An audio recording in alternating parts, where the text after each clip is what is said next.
Buenas tardes. Por supuesto, agradecer al archivo de la ciudad de Concordia, a la municipalidad por tenernos en cuenta. Si ojalá y otros lugares de la región podamos seguir aportando, ¿no?, a esta historia regional, sobre todo nuestra historia regional, que a veces nos cuesta darnos cuenta cuánto impactó Salto Grande, ¿no?, en nuestra historia. Lo que nosotros vamos a contar hoy son lugares que ya no existen, por ejemplo, ¿no? Entonces, gracias por la invitación y gracias, bueno, al profesor Pesarini, que fue mi profesor, a Mausi, que está presente, al profesor Castel, que también fue mi profesor, así que agradezco el acompañamiento y la invitación y tenernos siempre en cuenta. De mi parte también agradecer que siempre Nico nos tiene en cuenta para la invitación y para la participación en estas jornadas, que siempre, como decimos con Daniela, se convierte en un espacio no solamente de poder contar lo que uno viene trabajando, las lecturas que uno viene haciendo, sino también se convierte en un espacio de encuentro, y creo que eso es lo que nosotros siempre destacamos, este momento para que juntos podamos seguir nutriendo nuestra historia local y regional, y que escucharnos también nos aporte otras herramientas conceptuales, teóricas, de debate, para seguir pensando el futuro que queremos. Así que gracias, Nico, por siempre tenernos en cuenta. Bueno, en realidad el título de nuestro trabajo no decía mucho: la narrativa histórica como un aporte a la construcción de la identidad regional, ¿no? ¿A qué nos referimos cuando hablamos de narrativa histórica? Un poco a la metodología de la historia, que es sobre todo a lo que hoy queremos apuntar con un ejemplo, ¿no?, histórico, pero que en realidad, ¿cómo contamos la historia?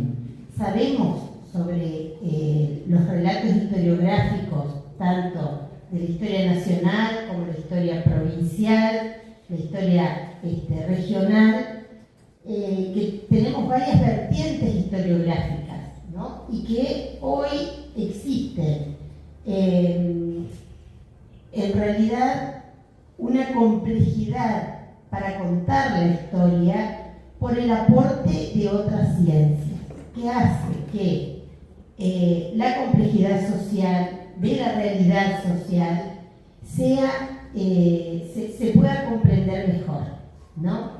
Entonces, cómo la narrativa, el modo, la metodología en la que contamos puede, con el aporte de otras ciencias, sin perder el rigor científico de la historia, ¿no?, el documento, la búsqueda de la verdad, que siempre es subjetiva, pero que tiene que ver con el rigor que ponemos en esa búsqueda de la verdad, y la búsqueda de documentos que hacen que sea un trabajo de historia que nos ayude a comprender mejor la realidad de algunos sectores, como en este caso nosotros hoy queremos trabajar las cuestiones de las mujeres, no desde el género puntualmente, sino historia de las mujeres de nuestra región. Por eso decía Daniela, que en realidad lo que nosotros hacemos desde la narrativa histórica es justamente tomar un hecho documentado, que aconteció, que varios cronistas de nuestra región lo han dejado documentado, y a partir de ahí ir haciéndonos preguntas, y estas preguntas también, digamos, buscándole respuestas teóricas, conceptuales, desde marcos metodológicos que nos ayudan a interpretar eso que no estaba escrito, o esos relatos que no fueron documentados historiográficamente. Y eso es un ejercicio de repregunta, de decir qué estaba pasando, qué transitaban, qué sentían, cómo se movían, y que no siempre ha sido o ha establecido por quien de alguna manera escribió nuestra historia y cómo la hemos estudiado. Entonces eso nos representa a nosotras como un doble trabajo que tiene que ver por un lado la documentación, como bien decía Daniela, pero por otro lado también la repregunta constante y la inclusión de otras ciencias que nos ayuden a interpretar qué es lo que estaba sucediendo en ese momento.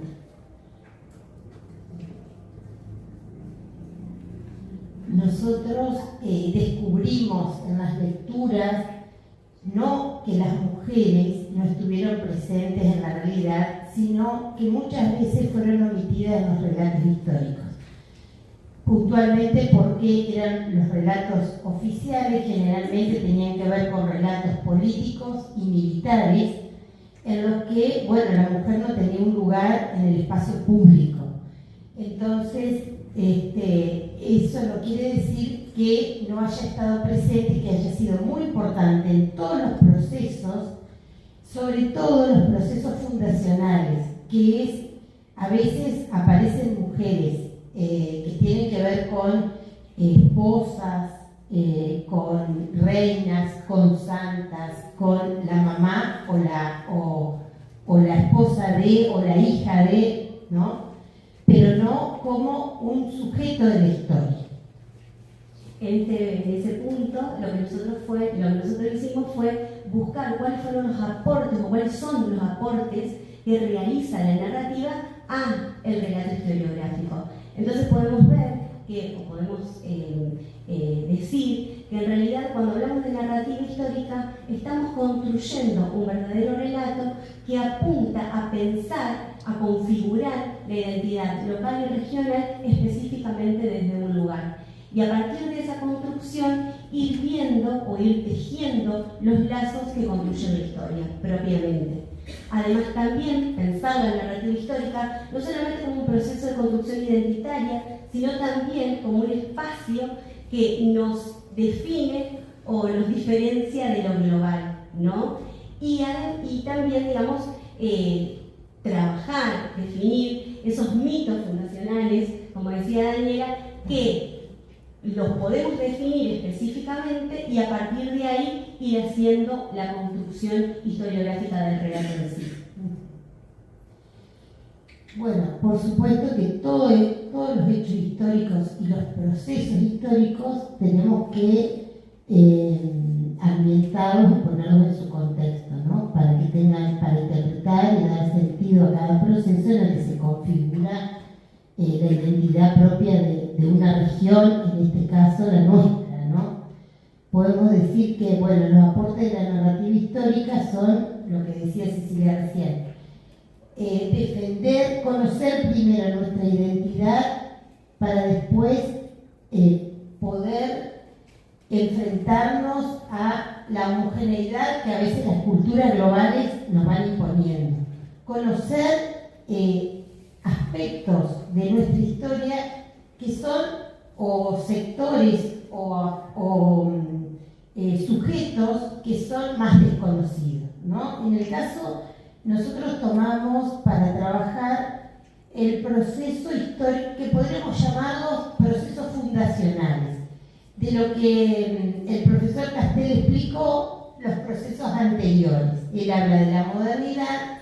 Nosotros le pusimos como título al periodo Revolución y Guerra, que en realidad no es un título original porque ya Halperin, Tulio Halperin Domi, para la historia nacional, toman el proceso de la Revolución y Guerra refiriéndose a lo anterior, a la última parte de la historia colonial que ya prepara para la Guerra de la Independencia, ¿no? Lo mismo hace Roberto Smith con un trabajo de censos y de investigación en la provincia de Entre Ríos, sobre todo en la región litoral y la costa del Uruguay, ¿no es cierto?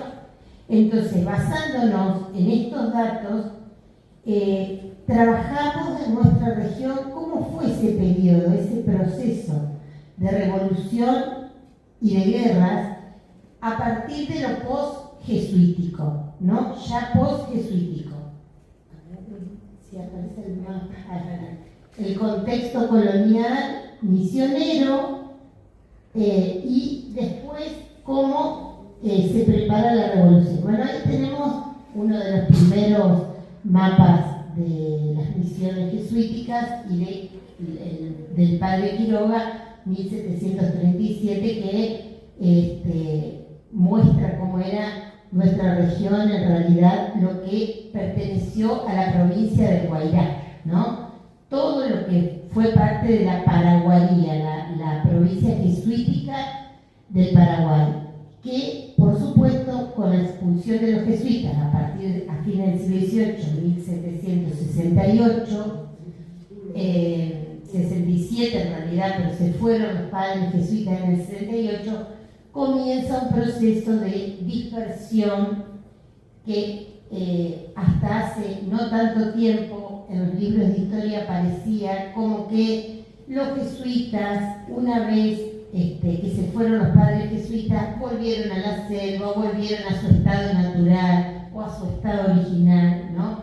Que hoy tenemos documentación y sabemos que no fue así, que hubo todo un proceso planificado, primero por las autoridades españolas, criollas después, ¿no? En el que estos pueblos poblaron por primera vez lo que es nuestra región, al sur del río Miriñay, lo dice el profesor Eric Puelli, al sur del río Miriñay y sobre todo la construcción a partir del establecimiento de Juan de San Martín como gobernador civil de Yapeyú, el proceso de poblamiento de esta región nuestra del sur de Corrientes y el norte de Entre Ríos, con la creación de las 4 estancias, que son la estancia de lo que hoy es Montecaseros, La Merced, Mocoretá, San Gregorio, Mandisoví, todo aproximadamente lo que hoy es el departamento Federación, y Jesús del Yeruá, la estancia que sería aproximadamente hoy lo que es el departamento Concordia. Y el camino de la yerba, que era justamente lo que estaba explicando el profesor Castel, lo difícil que eran las comunicaciones, sobre todo en la región de los Altos, donde, bueno, estas rocas hacían que sea intransitable en forma el transporte fluvial. Por lo tanto, había que sortear, y eso hizo sortear las comunicaciones porque no podían ser fluviales en esta zona. Por lo tanto, eso hizo que en distintos tiempos la región de Salto Grande se haya constituido. Mausi la define perfectamente como una entidad histórica donde se dieron una confluencia de relaciones políticas, económicas, sociales y culturales muy particulares que hicieron a nuestra identidad una identidad propia. Específicamente en el periodo de la Revolución y posterior a la Revolución, el proceso fundacional de la región, ¿no? Anterior a la llegada de otros medios de comunicación que, bueno, permitió el contacto con otras regiones de la provincia y del país, sino que este periodo, que es la coyuntura, ¿no?, de la independencia, es cuando se comienzan a constituir los centros urbanos originales que van a dar después origen a lo que es Mandisoví, ¿no?, un pueblo conformado espontáneamente dentro de la estancia Mandisoví, y Jesús del Yeruá, que después va a ser Concordia, ¿no?, y del Salto Chico, pero que en realidad con la Revolución de Mayo y el paso de Belgrano por la región adquieren una jurisdicción casi, diría yo, anterior a la de toda la región de nuestro país, porque Belgrano en 1810, ya en octubre de 1810, le otorga a los naturales del lugar esa región delimitándola, ¿no? Entonces, prometiendo además a través de un decreto que iba a ser una reforma agraria y que esos naturales, que eran los guaraníes misioneros, iban a tener estas tierras, ¿no? Nosotros para trabajar o para avanzar en esta investigación, justamente lo que hicimos con Daniela fue delimitar específicamente un tiempo y un espacio determinado, establecer una línea de tiempo que indique el contexto específico en el cual nosotros nos íbamos a centrar para realizar nuestra investigación primero y nuestro escrito después. Y a partir de ahí, estableciendo el tiempo y el espacio, el tiempo en años, ¿no? Cronológicos, y además el espacio geográfico ubicado específicamente, hizo que nosotros podamos ir trabajando a lo anterior y lo posterior, ¿no? Pero lo que sí, digamos, lo que intentamos de unirnos, digamos, fue de todos los registros que había de ese hecho que nosotros queríamos contar. En realidad nosotros lo que justamente nos centramos en la investigación es ahí, a ver si viste, acá. Nos centramos en una batalla, que es la batalla justamente del Paso Belén, que se dio en 1814, donde, bueno, como bien decía Daniela, toda esta región, digamos, estaba ocupada por Artigas, con una presencia muy fuerte, y que justamente en 1814 se encuentran en la batalla denominada Paso Belén dos bandos, digamos, venidos de la provincia de Buenos Aires, para justamente mitigar toda la presencia artiguista en nuestra zona, que por supuesto era muy fuerte, pero no solamente, digamos, en cuanto a lo que tenía que ver con lo propiamente militar, digamos, ¿no? Sino con la influencia que significaba Artigas en nuestra zona, en lo social, en lo político y en lo económico también, en el desarrollo social que tenía nuestra zona. Ese hecho puntual es el que nosotros con Daniela empezamos a investigar. Y a partir de ahí trabajamos las mujeres dentro de esa batalla. Digamos, y en ese contexto, bueno, justamente. ¿Por qué tomamos este hecho? Porque aparece como casi la única mujer en el relato histórico de los libros, de los manuales de texto, Juana Montenegro, una mujer que los cronistas dicen que participó de la batalla del Paso de Belén, cerquita de Mandisoví. Hoy sería una colonia que se llama Santa Eloisa, que pertenece a la Municipalidad de Villa del Rosario, pero que en realidad, ¿dónde está el Paso de Belén? Lo explicaba el profesor, ¿no? Había pasos donde el río Uruguay bajaba y era muy permeable. En este caso, el Paso de Belén está frente a la ciudad de Belén, exactamente en la barra, que es lo que se llamó la barra del Mocoretá, que hoy no existe más, ¿no? Que es la intersección del río Uruguay, o sea, el límite con Corrientes, del río Uruguay y el arroyo Mocoretá y el río Mocoretá un poquito más al norte. Y en ese lugar, que era un paso muy permeable, donde los guaraníes misioneros en forma permanente transitaban porque tenían su familia, su ganado. Nosotros vemos apellidos guaraníes y criollos de un lado, una margen y la otra del río Uruguay.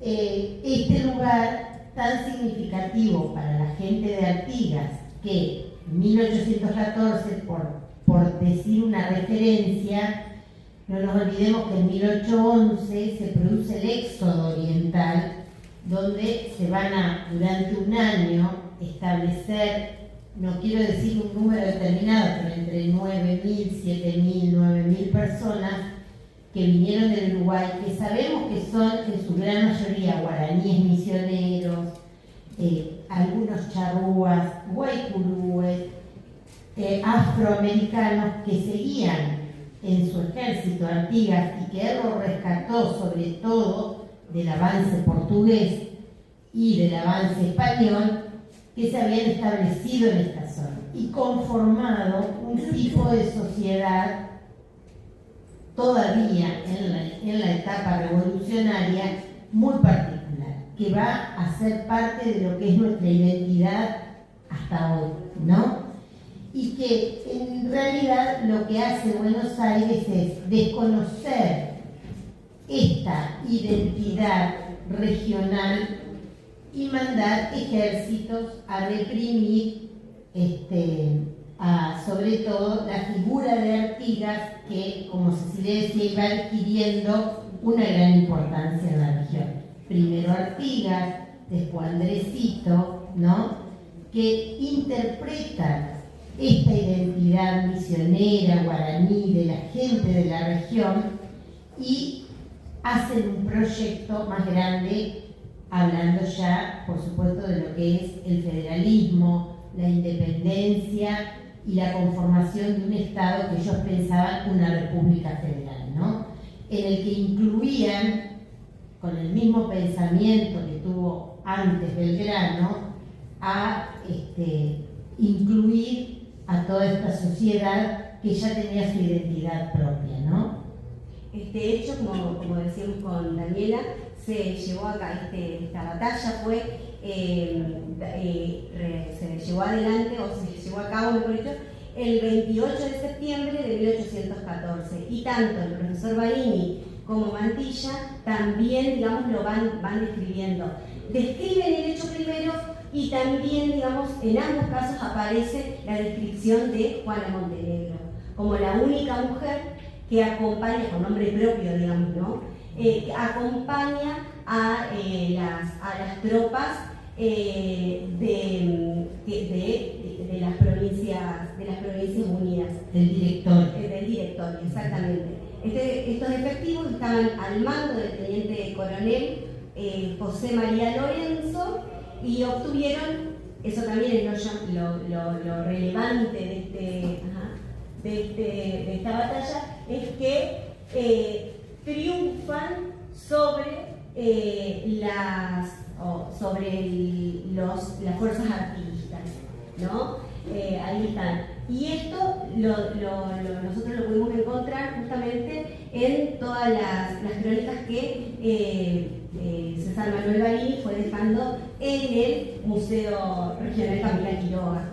Y a partir de ahí fuimos nosotras trabajando e indagando, no solamente en el hecho propiamente, sino también, digamos, ampliando estas preguntas que decíamos al principio y que en realidad es lo que mueve la investigación. Ahí está, ¿no? Esto del 28 de septiembre, en el Paso Belén, y donde efectivos al mando del teniente coronel José María Lorenzo obtuvieron la victoria sobre 200 hombres. Y ustedes se preguntarán seguramente cómo pudieron haber obtenido una victoria en el territorio donde era amplia la preponderancia de los artiguistas.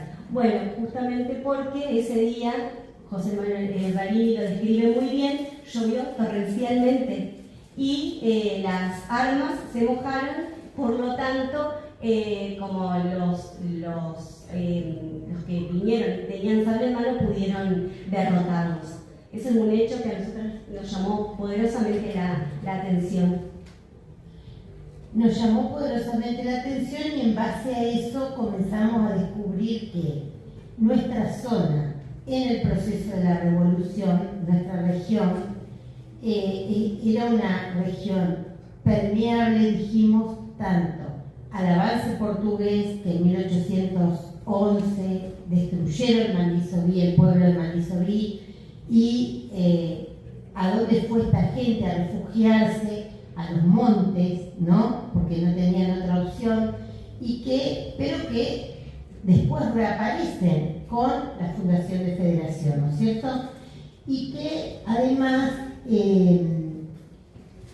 esta mujer reconocida por el directorio, porque ¿por qué la conocemos? Porque el director Posada firma un decreto en el que le va a hacer un reconocimiento de por vida como soldado, ¿no? Por haber participado en una batalla. Nosotros sabemos que durante el proceso de la independencia hubo mujeres lanceras, porque, por ejemplo, las mujeres de Artigas son lanceras. Las mujeres viven ante el avance portugués, el avance español y ahora el avance de Buenos Aires sobre nuestra región. Nuestra zona se va a militarizar absolutamente y van a tener una gran preponderancia, un cargo que es el de los comandantes políticos y comandantes militares para cada región. Nosotros vamos a ir descubriendo que, bueno, en esta ocasión, justo esta mujer, que es la que aparece en nuestro relato histórico oficial, es una mujer que es de Gualeguaychú, que viene con su esposo, con el caudillo que va a ser Gregorio Samaniego, después el comandante, y triunfan en una batalla de 200 hombres y que va a ser reconocida. Pero las preguntas que nos hacemos es, el rol de las mujeres, ¿qué rol ocupaban? Juana Montenegro, que es la que aparece, no es la mujer significativa, nos parece a nosotros, ¿no es cierto? Entonces preguntarnos, ¿qué rol ocuparon las mujeres en ese proceso de revolución, de guerra y hasta la llegada de las mujeres que vinieron con la colonización europea? ¿Y qué rol les tocó después, no? Entonces lo que vemos, por ejemplo, por los censos, es que, por ejemplo, el censo de 1820, el censo de 1849, muestra que en nuestra región, por supuesto que había levas y servicios a la patria a partir de los 14 años y hasta los 40, por lo tanto lo que se ve es mujeres solas, en su gran mayoría solteras, viudas, concubinas, con una irregularidad en cuanto a la legalidad de su estado, ¿no? De ellas y también de sus hijos. Entonces, y estas mujeres, ¿quiénes eran? ¿Qué origen tenían? ¿No? Entonces nos empezamos a preguntar y a averiguar, y los censos lo dicen claramente. Los libros de las iglesias, de bautismo, de matrimonio, pero también algunos censos, si vienen de 1820, en nuestra región particular no tenemos datos, porque es el censo de Ramírez, ¿no? Y esta gente de Artigas en realidad no respondió. Entonces lo que vamos a ver es que la región de toda la costa del Uruguay tenía estas mismas características, ¿no? O sea, durante la guerra estas mujeres quedaron al cuidado de los ganados, de las tareas agrícolas, del cuidado de los hijos, y muchas de ellas participaron activamente en la defensa de la frontera, porque justamente lo que había que defender era la frontera, ¿no? Y es lo que ellas hicieron. ¿Y de qué origen eran? Bueno, la mayoría dicen correntinas, uruguayas, paraguayas, brasileras, pero en realidad nosotros sabemos que eran misioneras. ¿Y qué significaba ser misionera? Eran de las antiguas misiones que ya tenían conocimiento de la religión católica, rituales mestizos que tenían que ver con su propia cultura guaraní, pero también con el aporte que el cristianismo hizo en las misiones, y hay documentación sobre, por ejemplo, la imaginería, las estatuas, los santos, las vírgenes de nuestra zona tienen que ver con, por ejemplo, la Inmaculada del Bandisoví, que es la que nosotros veneramos en la Iglesia de Federación, es una imagen guaraní, ¿no? Como tantas otras, sobre todo tanto del en la costa oriental como en la occidental del río Uruguay. Y esto hizo que además eran mujeres que hablaban guaraní, pero también hablaban castellano y también sabían portugués y también sabían oficios y también sabían artes, ¿no?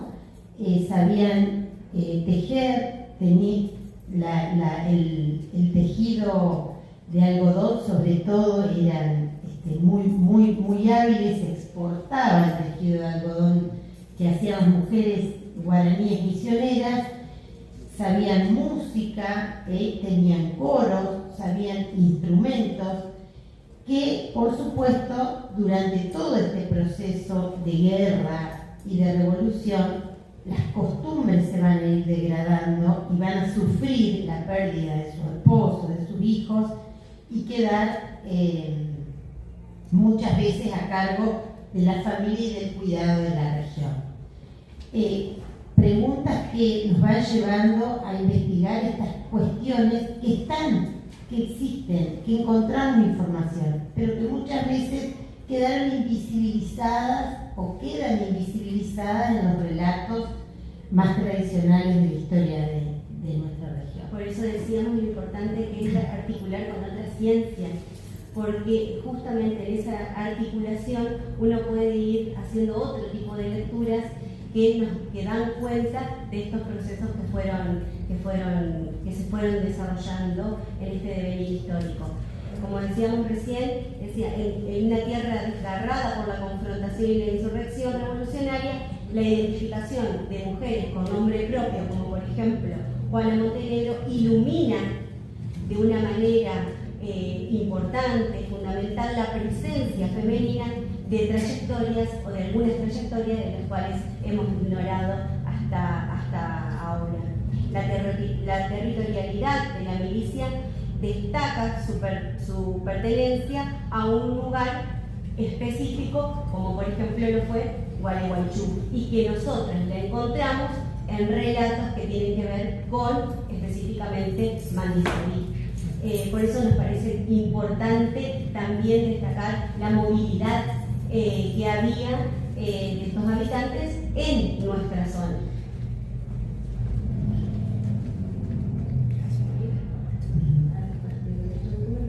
Bueno, y vemos, en realidad Cecilia no quiere leer, pero ella está escribiendo una novela histórica sobre este hecho que se llama Las mujeres de la revolución. Las mujeres de la revolución, las voces de la revolución, o también lo que vamos a ver acá es las cuestiones del enfrentamiento de centralistas y federales de nuestra región, ¿no? Que de alguna manera, ¿qué hace la narrativa histórica? Que no tiene que ver con una novela, sino que se incorpora al relato histórico algún personaje de ficción. Justamente lo que nosotros hicimos con Daniela es trabajar, por un lado, digamos, la idea documentada de Juana Montenegro como esta mujer, y nosotras, como no tenemos, digamos, un nombre propio que aparezca en nuestra región, ir trabajando y indagando las costumbres, las relaciones, las formas de pensar, de actuar, de obrar de mujeres de nuestra zona. Que si bien no aparecen con nombre propio, bueno, nosotros en este escrito lo que estamos intentando es darle nombre propio a estas mujeres y preguntamos estas cuestiones que tienen que ver con lo cotidiano, con lo que habitualmente uno realiza, y que muchas veces eso es lo que no aparece, ¿no?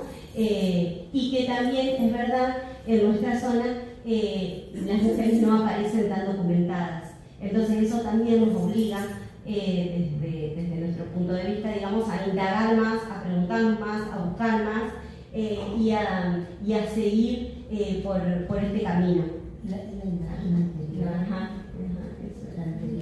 Bueno, fíjense que cuando nosotros empezamos a ver la cuestión de la sociabilidad de las mujeres y de la sociedad justamente colonial, criolla, nos encontramos con que, bueno, era muy limitada la sociabilidad. Los lugares de encuentro eran la capilla, la pulpería, ¿no? Que después va a ser la casa de ramos generales, y el rancho, y la carreta, ¿no? O sea, ¿dónde vivía la gente?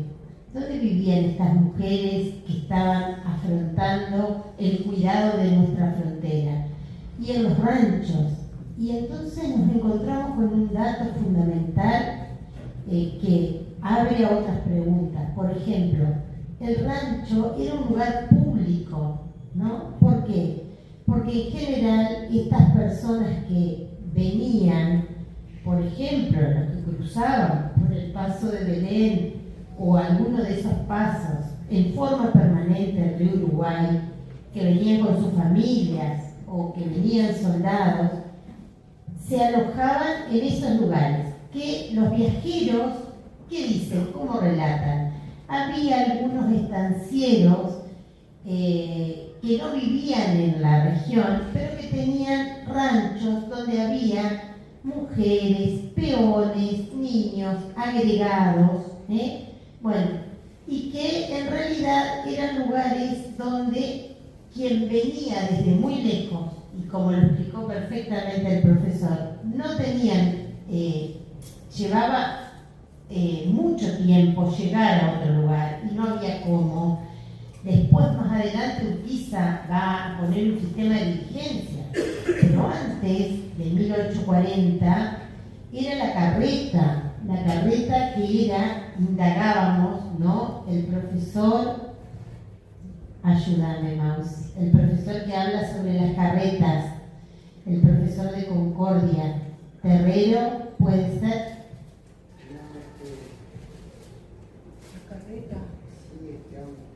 Sí. Bueno, Sí. que nos explica puntualmente que prácticamente, por ejemplo, esta gente que vino con Artigas en el Éxodo, vivían en las carretas, dormían debajo de las carretas, cocinaban y tenían todos sus enseres que los llevaban en esos traslados que llevaban días, meses de un lugar a otro. Después, por supuesto, el sistema de carretas oficial, que era el de la comercialización, ¿no? Que se trasladaban los cueros, la yerba, el tabaco, pero eso tenía otro sistema ya organizado por el Estado, primero el español y después el Estado criollo. Pero en realidad las mujeres de nuestra región vivían en estos espacios bastante con escasa vida privada, porque eran lugares donde la gente pasaba y tenía un plato de comida, el fogón, hasta una mujer a veces, y se quedaba hasta que podía continuar con su camino, con su viaje. Entonces, la pregunta que nos hacíamos es justamente, ¿no?, la identidad de estas mujeres, sobre todo cuando llegan las mujeres europeas, ¿no? ¿Qué pasa? Vemos en los censos que no son bien reconocidas, ni por la historia, ni por esa otra mujer europea que vino con una cultura totalmente diferente, aunque haya tenido problemas económicos, que haya venido de lugares donde había guerra y donde eran muy pobres, tenía una cultura diferente, conocían las ciudades europeas otro tipo de educación, de cultura, ¿no? Había grandes catedrales, universidades, que si bien no tuvieron acceso, quizás muchas de esas mujeres, cuando llegaron, no vieron con buenos ojos a estas otras mujeres que habían luchado por la patria y cuidado de nuestra frontera de alguna manera, y que todavía están en nuestras identidades, ¿no? Decía el profesor Castel de los nombres, de los lugares, y también de los nombres de las costumbres, de muchas normas y de muchos valores que en nuestra sociedad hoy son importantes, pero que muchas veces no las vemos, no sabemos de dónde provienen. Por eso nosotros decimos que acá,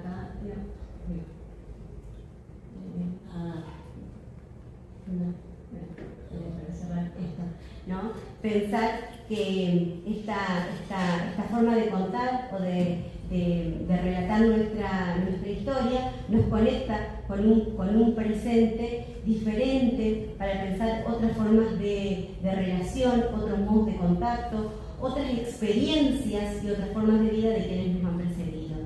Pero también al narrar el pasado, pensando y describiendo otras formas de haber sido o como fueron documentados, también a nosotros nos dan herramientas para poder entender nuestro presente y también pensar el futuro que queremos.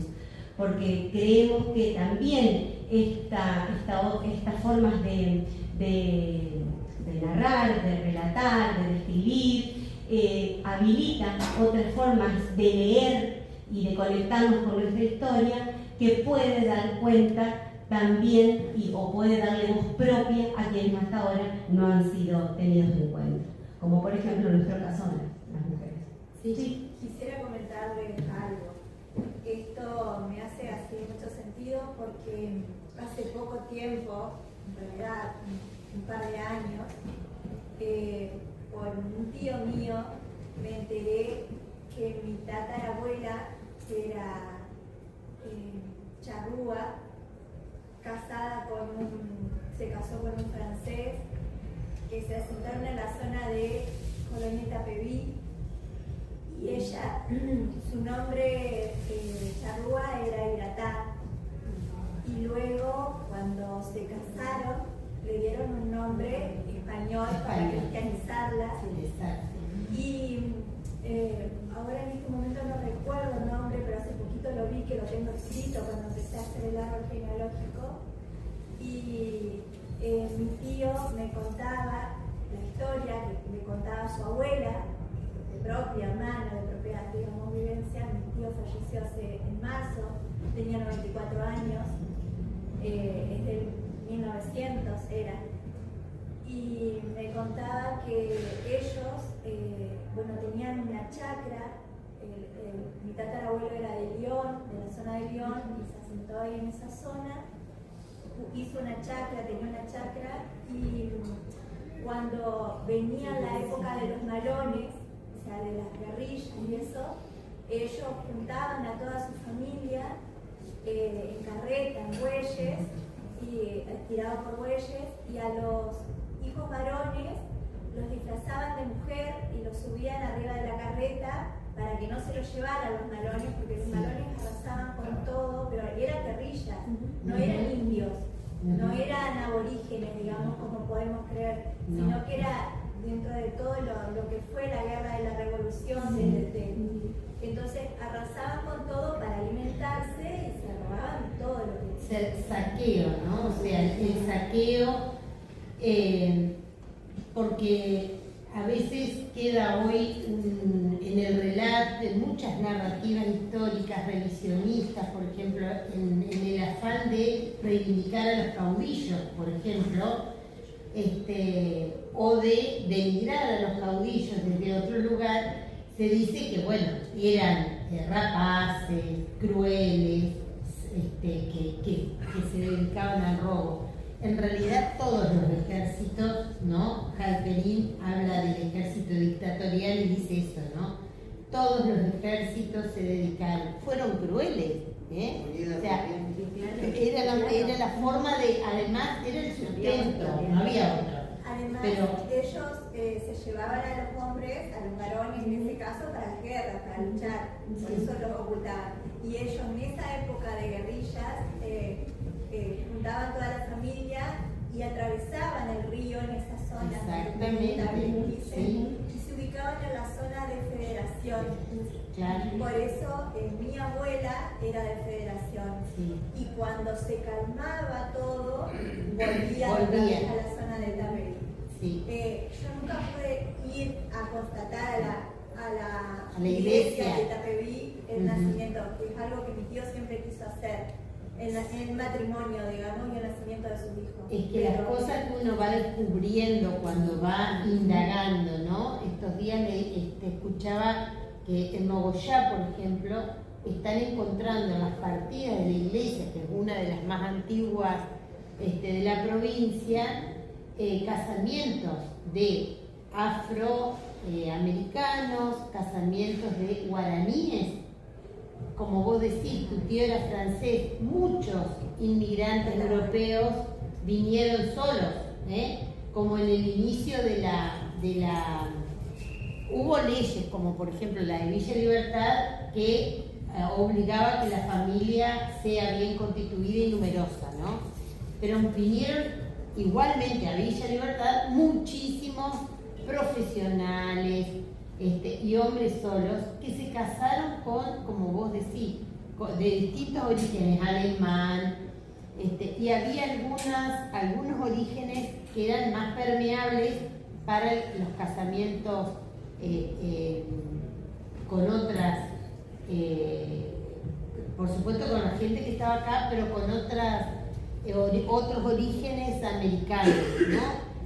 Sabemos nosotros que, por ejemplo, los italianos, judíos y muchos alemanes, había una endogamia bastante importante. Pero, y te quería hacer una aclaración, los vestían de mujeres para que no se los lleve, en el caso de, por ejemplo, las leyes de vago, las leyes de servicio a la patria, que, bueno, los chicos a partir de los 14 años se alistaban a la guerra. Pero muchas veces tenemos registro, por ejemplo, con la guerra del Paraguay, ¿no? Que los ejércitos pasaban y se llevaban mujeres, porque las mujeres también participaban en la guerra, ¿no? Ya era la guerra del Paraguay, estamos hablando de 1865. Supongamos, claro, 1865, estamos hablando de Mitre, Sarmiento, Avellaneda, que bueno, iniciando la modernidad, ¿no? Y pasaron esas cosas en nuestra región. Pero esto que vos mencionás, el cambio de nombre, cuando nosotros vamos, porque lo que intentamos ir haciendo es esto de ir reconstruyendo algunos momentos históricos específicos, como por ejemplo el bautismo, la llegada de distintos sacerdotes a la región, quiénes estaban, cómo se casaban, bueno, todos estos ritos, digamos, que hacían a las creencias. Aparece esto que vos bien mencionaste, que es el cambio. Es más, el cambio de nombre y apellido también, y a veces, digamos, cómo cuesta, o por lo menos a nosotras, digamos, nos costó bastante, y indagando para ir buscando también los orígenes, porque evidentemente uno se daba cuenta, digamos, de que había un cambio, pero que no aparece el registro anterior, sino que aparece exactamente. Entonces, este relato oral que vos recibiste es altamente valioso, porque habla de justamente otra historia que no está registrada, que es la que nosotros intentamos de buscar, de indagar. Así que gracias por compartirlo.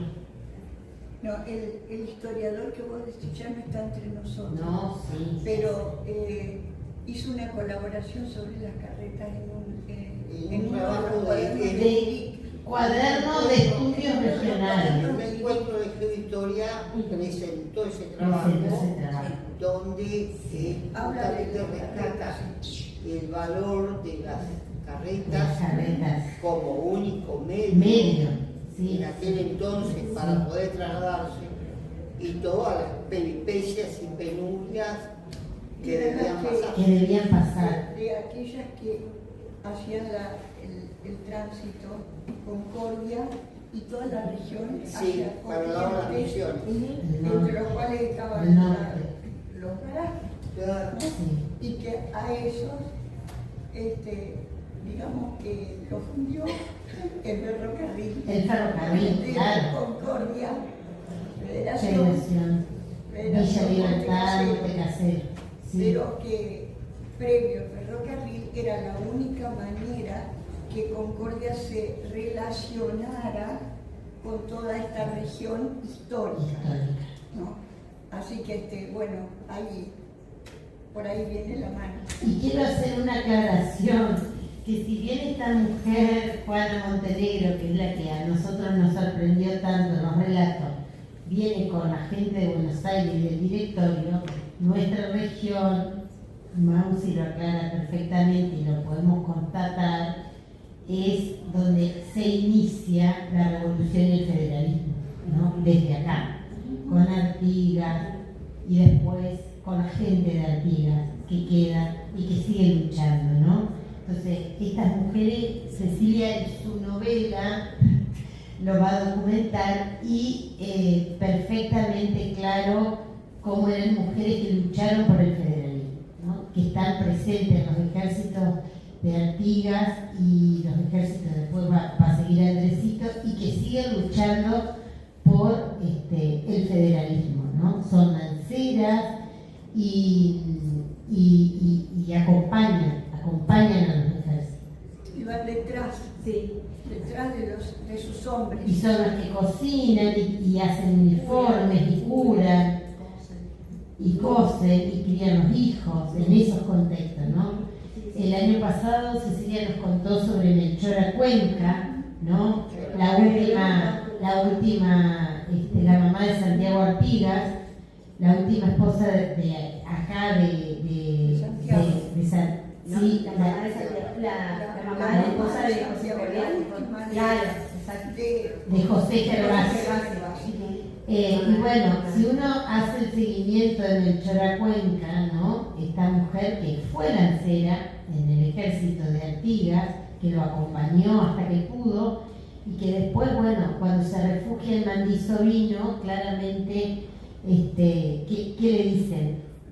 Que cómo va a refugiarse en ese lugar de desertores y vagos, que era lo que era considerada en nuestra región, ¿no? Una región de vagos, de desertores, de gente alzada, ¿no? Y que en realidad ella espera que vuelva, ¿no? Y no va a volver. Pero de ahí mismo es donde cría a Santiago, no permite que se lo lleven y después Santiago va a terminar siendo uno de los lugartenientes de las estancias de Artigas. En realidad lo adopta como su protegido por haber reconocido Don Fructuoso. Rivera. Don Fructuoso Rivera. Perdone, yo dije la estancia de Artigas, la estancia después del estado de Urquiza, ¿no? Sí. Duro contar, por eso buscamos la manera de cómo contar estos procesos fundacionales tan importantes para nuestra historia, pero también tan complejos de comprensión y de aceptación también, ¿no? De alguna manera, de lo que fue nuestro pasado. Así que bueno, la narrativa histórica es una posibilidad en el que se pueden manifestar todas estas cuestiones, ¿no? De cómo era la vida en nuestra región y cómo eso hoy todavía vive en nosotros, está presente en nuestra identidad. Cosas que no. Y hay cosas que no han cambiado totalmente. No cambian. Exactamente, No. y hay cosas que no han cambiado. Toda esa imagen de barbarie y todo, No. ya sabemos que los porteños Creen que no seguimos. daban con un hacha. Sí. Artiguero por aquí. Sí, forajidos. Sí, Sí, bueno, totalmente. ¿cómo podemos pensar que iban a calificar de otra manera? No, más vale. Sí. El federalismo es una cuestión Ya, a resolver. sí, seguro. Hablando de presente, ¿no? Bueno, Bueno, hasta acá hemos, bueno, es lo que estamos trabajando. Hay algunos escritos, esperemos que el por año que supuesto viene esté que como decía Nicolás, esto tiene que continuar. Ahí le dimos algunos desafíos al profesor para el año que viene. Y, por ejemplo, este profesor que mencionamos, que escribe sobre las carretas, ¿no? Los cuadernos de estudios históricos. Quiero destacar que hay que retomar la lectura de los cuadernos de estudios Lo que históricos. pasa es que están agotados y bueno, es muy difícil. difícil para el que... Pero no, en el archivo está. Sí, a ver, en realidad conseguí una copia que me la prestó Heriberto. Las tengo en el archivo, exactamente. Sí. No, pero se puede conseguir. Incluso por ahí se nos han perdido algunos porque los hemos prestado. Como por ejemplo el cuaderno número 1. El número 1. Lo presté varias veces y volvía. Pero un día No volvía más. Pero en el archivo Carmen Quiroga está, así que en todo caso hacemos copias. Y hay que retomar esos trabajos porque a partir de ahí retomar también las investigaciones. Muchísimas gracias.